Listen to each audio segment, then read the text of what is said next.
Hello everyone, welcome back to my channel. তোমরা কিন্তু আমায় পাগল করে দিয়েছো দিদি ভাই এই মেকআপ টিউটোরিয়ালটা শেয়ার করো, যে মেকআপ হ্যাক ভিডিওটা শেয়ার করেছিলাম সেই ভিডিওটাতে। তো চলো আজকের এই মেকআপ টিউটোরিয়ালটা তোমাদের সাথে শেয়ার করব। আর এইটা কিন্তু 100% ওয়াটারপ্রুফ সোয়েট প্রুফ একটা মেকআপ। তো চলো স্টার্ট করো। সবার প্রথমে আমাদের কিন্তু সিটিএম এই ব্যাপারটা বুঝতে হবে। সিটিএম মানে C for cleansing, T for toner, আর ফর ময়শ্চারাইজার। তো সবার প্রথমে আমি কিন্তু ফেসটাকে ভালো করে ক্লিন করে নিয়ে বসেছি, ভিডিওটা শেয়ার করলাম না তোমাদের সাথে। তারপর এখানে প্লামের একটা টোনার ইউজ করে নিলাম, যেটা কিন্তু একদম ওয়াটারপ্রুফ মেকআপের জন্য খুবই ভালো একটা টোনার। এটা কিন্তু একটা অ্যালকোহল ফ্রি একটা টোনার। টোনারটাকে ভালো করে ড্রাই করে নেওয়ার পর আমি ময়শ্চারাইজারে চলে এসেছি।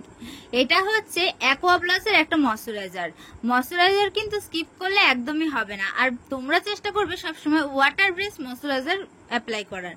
তো ময়শ্চারাইজারটাকে ভালো করে অ্যাপ্লাই করে নিয়ে ড্রাই করে নেওয়ার পরে কিন্তু আমি এখানে নিয়ে নিয়েছি কালার বারের একটা প্রাইমার। প্রাইমারটাও কিন্তু আমাদের স্কিনের জন্য খুবই একটা প্রয়োজনীয় জিনিস, কারণ প্রাইমার আর মেকআপের দুটোর মাঝখানে কিন্তু লেয়ার তৈরি করে। মানে প্রাইমারের ওপরে কিন্তু যখন আমরা লেয়ার তৈরি করি সেটাতে আমাদের স্কিনে কোনো রকম এফেক্ট পড়ে না। তো যাই হোক, তারপরে আমি এখানে দেখতে পাচ্ছ আমার স্কিনটাকে ভালো করে প্রিপারেশন করে নিয়েছি।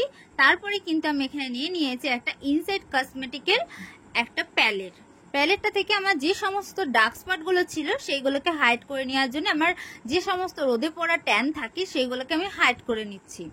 তারপরে আমি এখানে নিয়ে নিয়েছি পিএসসির একখানা ফাউন্ডেশন, দুটো শেড মিক্সড করে কিন্তু আমি ফাউন্ডেশনটাকে অ্যাপ্লাই করছি।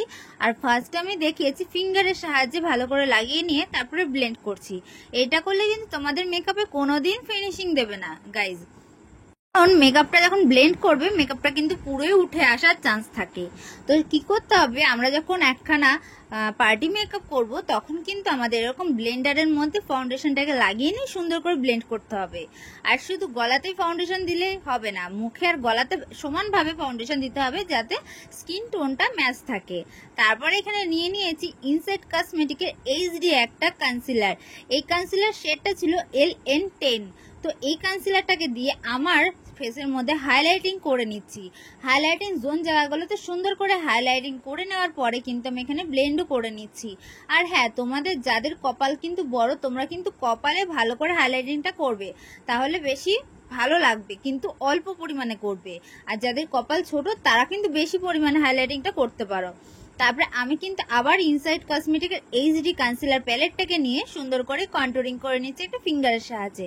তোমরা চাইলে এখানে ব্রাশ দিয়েও কন্টুরিংটা করতে পারো। আর আমি একটা কথা বলি, নোজটাকে সার্ফ রাখার জন্য কিন্তু এরকম নাকের একদম মিডিল পোর্শন থেকে একদম কোনা টাইপের এভাবে করে নেবে, তাহলে কিন্তু তোমাদের নাকটাকে সুন্দর করে সার্ফ দেখাবে।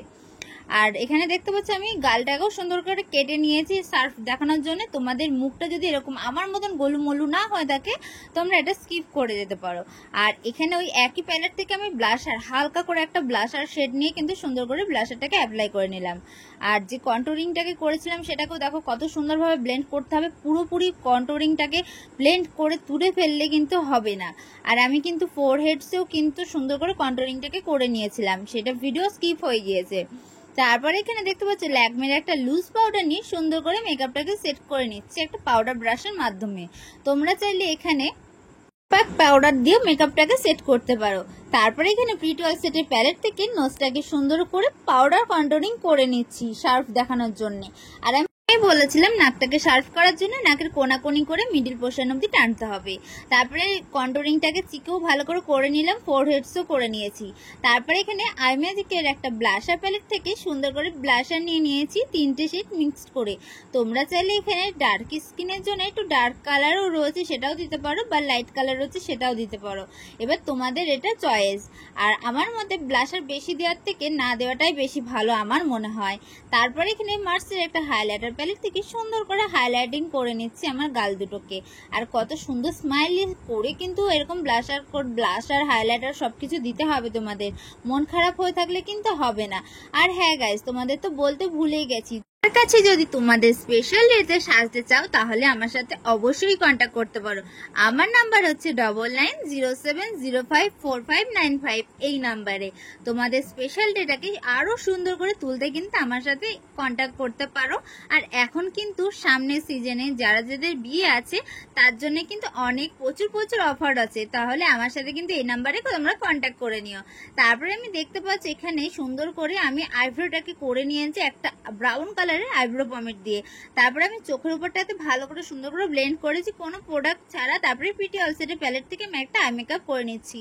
আমি আজকে এখানে কালার শেডিং আই মেকআপ করছি, তোমাদের যেটা ভালো লাগবে তোমরা সেটা করতে পারো। আমি ফার্স্টে ইয়েলো কালার মিক্সড করে লাগিয়েছি, তারপর আমি পিঙ্ক কালার লাগিয়েছি, আর তারপরে কিন্তু আমি পিঙ্ক কালারের শিমার নিয়ে মিডিল পোর্শনটা জাস্ট হালকা করে লাগিয়ে নিচ্ছি। আর ইয়েলো কালার দিয়ে ইনার কর্নারটা ভালো করে স্মাচ করেছি। আর এখানে মার্সের একটা গ্লিটার প্যালেট থেকে পিঙ্ক কালারের গ্লিটার নিয়ে কিন্তু আমি মিডিল পোর্শনটা জাস্ট হালকা করে এরকম করে স্মাচ করে নিচ্ছি। আর এখানে দেখতে পাচ্ছ পিঙ্ক কালারের কিন্তু এখানে একটা কালার নিয়ে চোখের নিচটাতেও সুন্দর করে স্মাচ করে নিয়েছি। আর তারপরে দেখতে পাচ্ছ আমি কিন্তু এখানে সুইস বিউটির একটা ড্র করা পেন্সিল নিয়ে এখানে সুন্দর করে আমি আমার লিপটাকে ড্র করে নিয়েছি। আর এখানে সুইস বিউটির কিন্তু লিপস্টিক ইউজ করে নিচ্ছি আমি এখানে প্যালেটও ইউজ করেছি, পরে আমি অনেকগুলো কালার মিক্স করেছি, তাই জন্য কিন্তু কালারগুলো এখানে মেনশন করতে পারছি না। তো যাই হোক, সুন্দর করে লিপস্টিক পরে নেওয়ার পর এখানে আমি আইলাইনার পরে নিচ্ছি। এই আইলাইনারটা আমি সুন্দর করে হালকা করে কিন্তু আমি এখানে টানবো। টানাটা যদি তোমরা চাও তো এখানে ইনার কর্নারটাকেও সুন্দর করে টানতে পারো, আর মানে তোমাদের চোখটাকে টানা টানা করে সুন্দর করে বড়ও দেখাতে পারো, কিন্তু আমার মনে হয় পার্টি মেকে সবসময় কিন্তু ন্যাচারাল দেখানোটাই ভালো। তারপরে আমি আইলাইনারটাকে ড্র করে নেওয়ার পর এখানে দেখতে পাচ্ছ একটা ফিক্সার দিয়ে মেকআপটাকে সেট করে নিলাম। ফিক্সারটা কিন্তু ছিল কসমেটিকের। তো যাই হোক, আমার কিন্তু ফাইনাল মেকআপ লুকটা কমপ্লিট হয়ে গিয়েছে। যদি তোমাদের আজকের এই মেকআপ ভিডিওটা ভালো লেগে থাকে তাহলে লাইক, কমেন্ট আর বাড়ির লোকের সাথে শেয়ার করতে ভুলো না। আর হ্যাঁ বন্ধুরা, যারা আমার চ্যানেলে এখনো পর্যন্ত নতুন রয়েছে প্লিজ সাবস্ক্রাইব করতে ভুলো না। আর যারা আগের থেকেই আছো তাদেরকে অসংখ্য ধন্যবাদ আর আমার অনেক ভালোবাসা। তো তোমরা সবাই ভালো থাকবে, সুস্থ থাকবে, আর আমার এরকম মেকআপ ভিডিও দেখার জন্য কিন্তু চ্যানেলটাকে সুন্দর করে সাবস্ক্রাইব করে রেখো। তো আজকের মতন আমি এখানেই মেকআপ লুকটা শেষ করে ভিডিওটা শেষ করছি। তোমরা ভালো থাকবে, সুস্থ থাকবে, টাটা।